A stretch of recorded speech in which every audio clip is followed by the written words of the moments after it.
Nandi kids cartoon. Hi ಪುಟಾಣಿಗಳೇ, ಈ ದಿನದ ಕತೆ ಯಾವುದು ಗೊತ್ತಾ? ನಂಬಿಕೆ ಇಟ್ಟು ಮೋಸವಾದ ಕತೆ. ಒಂದೂರಲ್ಲಿ ದಂಪತಿಗಳಿದ್ರು.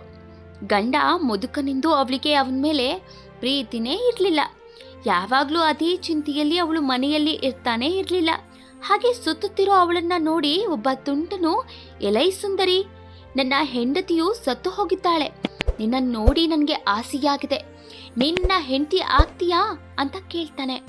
ಅವಳು, ನೀನು ನನ್ನನ್ನು ಹೆಂಡತಿ ಮಾಡ್ಕೊಳ್ಳೋದಾದ್ರೆ ನನ್ನ ಗಂಡನ ಮನೆಯಲ್ಲಿರುವ ಹಣವನ್ನೆಲ್ಲ ತರುವೇನು ಅಂತ ಹೇಳ್ತಾಳೆ. ಅವನು, ಮುದುಕ ಇವತ್ತೋ ನಾಳೆಯೋ ಸಾಯೋನು, ನಾವಿಬ್ರು ದೇಶಾಂತರ ಹೋಗೋಣ ಅಂತ ಕೂಡ ಹೇಳ್ತಾಳೆ. ಅವನು ಸರಿ, ಹಾಗೆ ಆಗ್ಲಿ ಅಂತ ಹೇಳ್ತಾನೆ.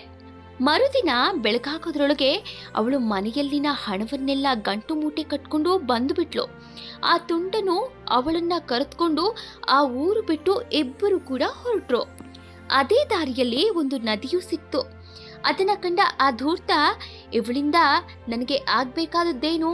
ಇವಳನ್ನ ಹುಡುಕೊಂಡು ಯಾರಾದ್ರೂ ಸಂಬಂಧಿಕರು ಬಂದ್ರೆ ನನಗ್ ಕಷ್ಟ ಆಗೋದು. ಆದ್ರಿಂದ ಇವಳ ಹಣವನ್ನ ಹೇಗಾದ್ರೂ ಮಾಡಿ ನಾನು ತೆಗೆದುಕೊಂಡು ಹೋಗ್ಬೇಕು ಅಂತ ಯೋಚನೆ ಮಾಡ್ತಾನೆ.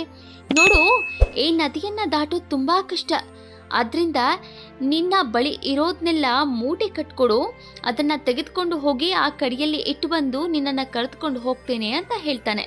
ಅವಳು ಎಲ್ಲವನ್ನ ಕಟ್ಟಿದ್ಲು.